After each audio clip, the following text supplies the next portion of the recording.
Okay, this video is intended for people who want to record interviews on Zoom and then make their own stems to edit them in Descript. If you still want somebody on media production to make your stems, that's cool. But if you want to make your own, this is the video for you. So you probably hopefully you have a folder like this where you have like maybe on your Dropbox somewhere or something, you have a folder that's like an interview slug, and then it has at least 3 files in it.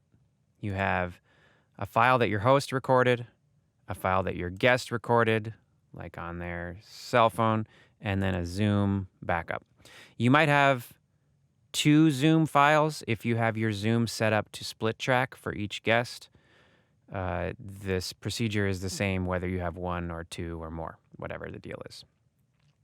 So, first thing I'm going to do is go to Audition, make a session.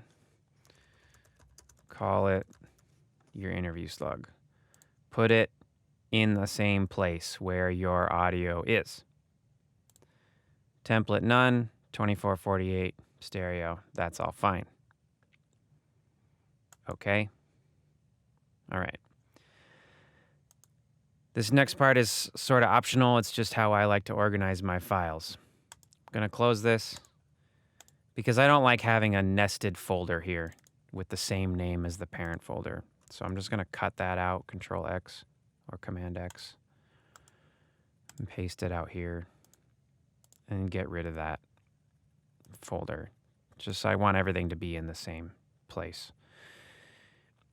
I'm also going to organize all of my initial audio in a new folder, subfolder in here.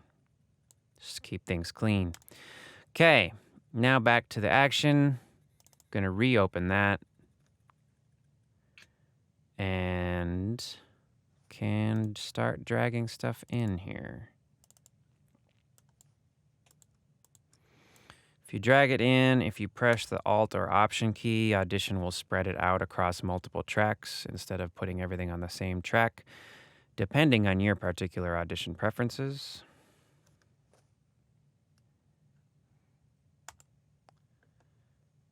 And then it's going to want to conform it because it's probably not all at 48 kilohertz. That's cool.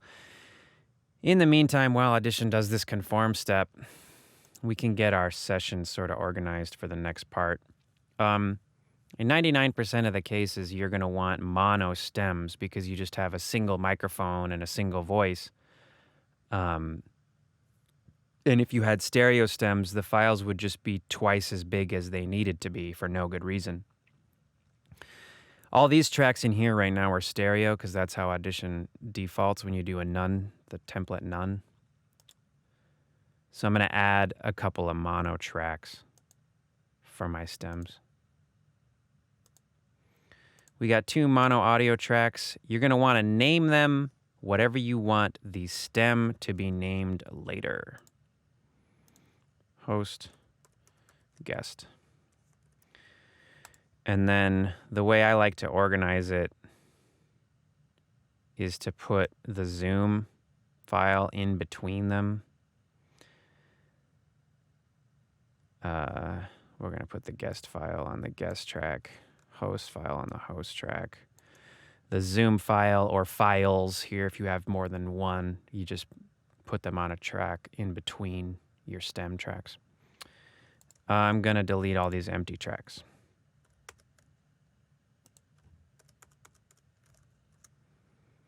Cool.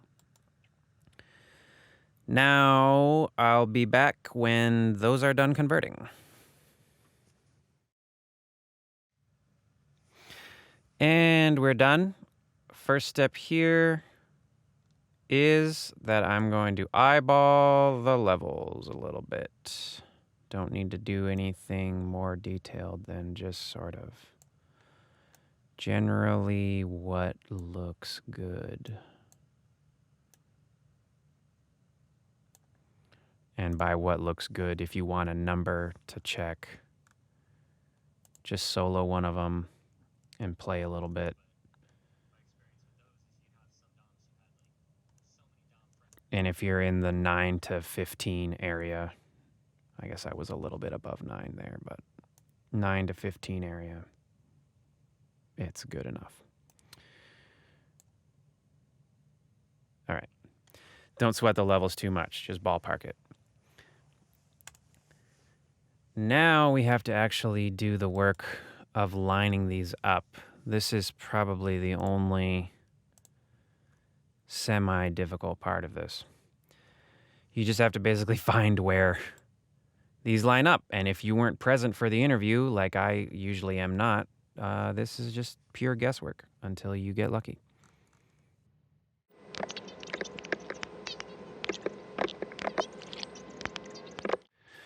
Okay, there it is. And then you can match the pattern of speech. You can see that these are the same sentences. Then eventually you find it. The last thing that you mentioned. Once you get it lined up at the beginning of the file, the thing is that depending on the length of your interview and depending on the stability of people's internet connections, the Zoom recording will drift out of sync with the regular recording. So I recommend double checking a few different spots along the interview to make sure that the sync hasn't drifted out far enough to affect the flow of the interview. Then you're getting deeper and deeper into.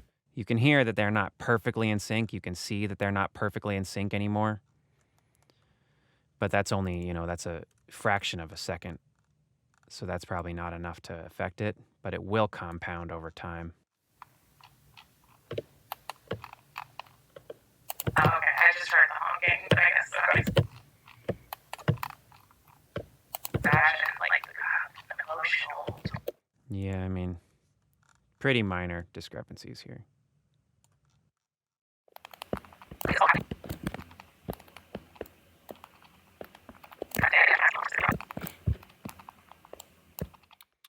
I'm not being super picky about that because it's maybe a tenth of a second here or there. It's like not enough to really be noticeable. Time to do the same thing for the guest. And then sometimes what you can do is with the guest, you can try to line up where they talk in the gaps of when your host talks. And it looks like that's about right. You can see there. Those are the same.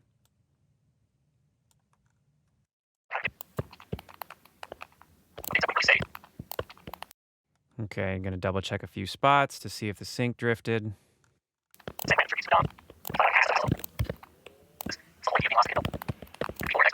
Seems like it's roughly in, like it's drifting in and out a tiny bit, but it's sort of coming back to. Have a trained person or a professional or an ethical person or whatever. I mean, what's the incentive to stop the session? Nothing. There's no time slot. You can see right there the Zoom dropped out, but it eventually caught back up. Bad upbringing or mental state. So. Okay, that'll work. You probably don't even need to get that picky with it. It's just only important, like I said, if it's going to screw up the timing and the pacing of the interview. If you have major Zoom glitches to try to work around. Hopefully you don't have those. Okay.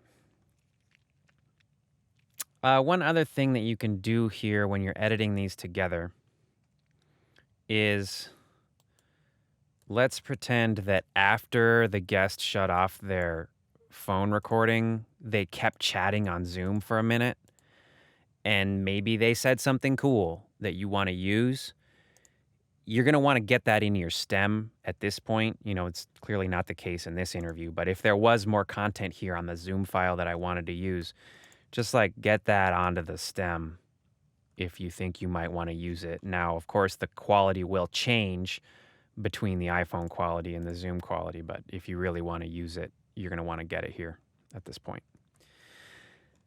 I'm going to make a time selection around that. I just hit the O key, which selects all the time from the playhead to the beginning of the track, or the beginning of the session.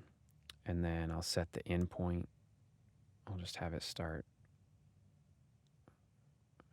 I guess I'll have it start like all the way up here, because nothing really happened until that point.